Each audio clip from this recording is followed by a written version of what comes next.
Welcome to my YouTube channel Wise Whispers, where silence speaks. My name is Harper, and I am 62 years old.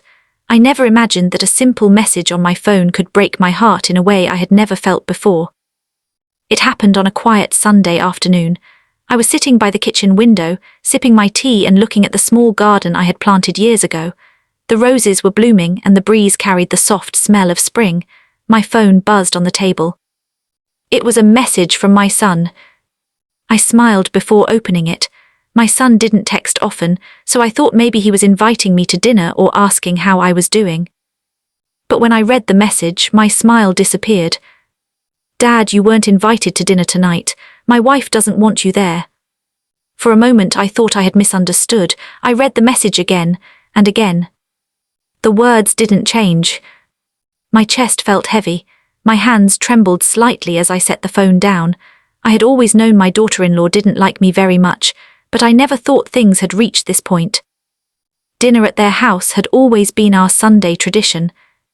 Ever since my son got married 3 years ago, I tried my best to stay respectful and supportive. I never interfered in their lives.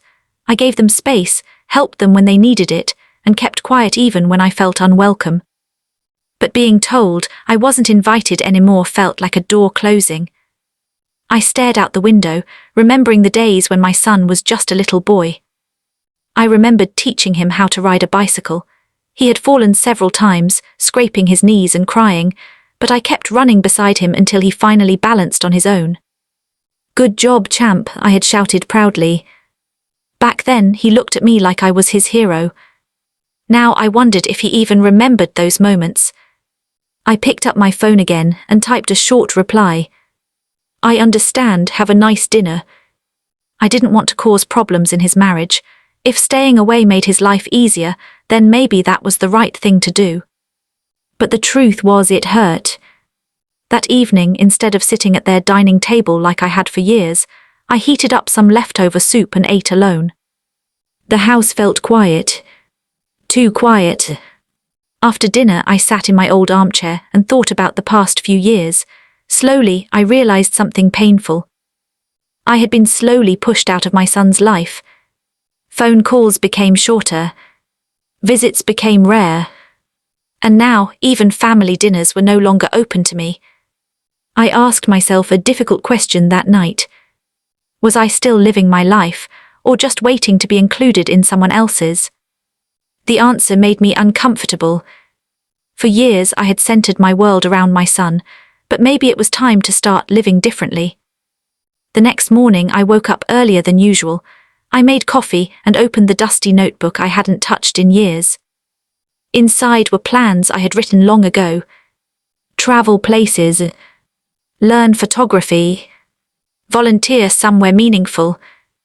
I had always postponed these dreams, because I was busy raising a family and working hard to provide for them. But now I had time, and maybe it was time to use it. Within a week, I signed up for a local photography class. At first, I felt nervous walking into the classroom filled with strangers, but something surprising happened. I enjoyed it. For the first time in a long while, I felt excited to learn something new. I also started volunteering at a community center where seniors helped children with reading and homework. The kids reminded me of my son when he was young, curious, energetic, full of life. One little boy named Daniel struggled with reading, but every time he improved, his face lit up with pride. Seeing that smile warmed my heart.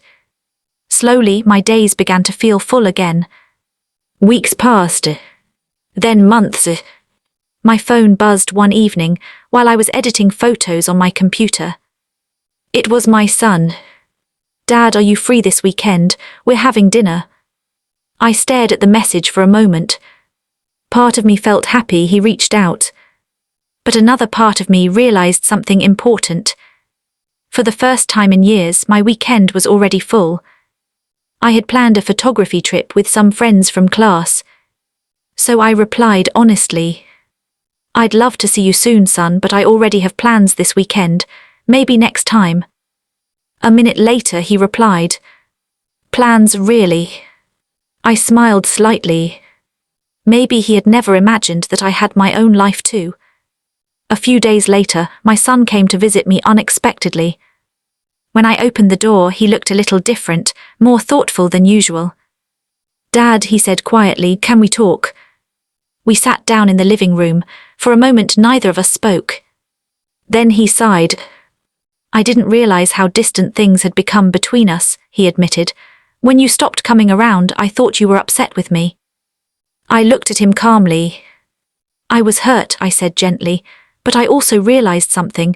I needed to start living my own life again." He looked around the house, noticing the photos framed on the walls. "You took these?" he asked. "Yes. They're amazing." That simple compliment meant more than he probably realized. Then he said something that surprised me. "I'm sorry about that message months ago. I should have handled it differently. You deserved better." Hearing those words lifted a weight from my heart. Forgiveness isn't always easy, but sometimes it's necessary. "I appreciate that," I told him. We talked for a long time that evening, longer than we had in years.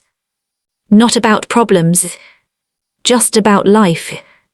Before leaving, he asked, "So, can we have dinner together next week?" I smiled. "I'd like that." As I watched him drive away, I realized something important. Life doesn't end when people step away from you. Sometimes those moments push you to rediscover yourself. And when you do, relationships can change in healthier ways. That text message once felt like the end of something. But in truth, it was the beginning of a new chapter. Moral of the story: sometimes rejection pushes us to rediscover our own worth. When we stop depending on others for happiness and start living our own lives, we not only grow stronger, but we also rebuild relationships with respect and balance.